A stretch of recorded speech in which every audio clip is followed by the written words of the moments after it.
We now know the results of today's recount in the race for Senate District 8. The district covers numerous towns in the Old Town and Lincoln areas.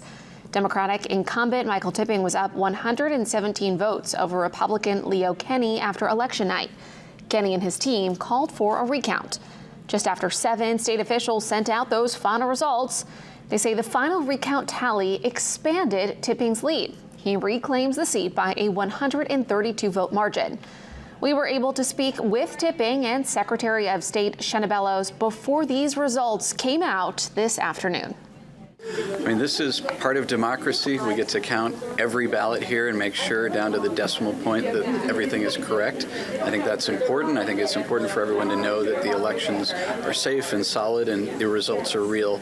And I'm just looking forward to hopefully getting back to serving the people of my district. These recounts are demonstrating that our elections have integrity, that the votes are being counted accurately and fairly at the local level and at the state level. Every single one of these recounts, those first 6, upheld the election night result. The same winner that was found on election night was the person who won. Leo Kenney's team declined to comment earlier today.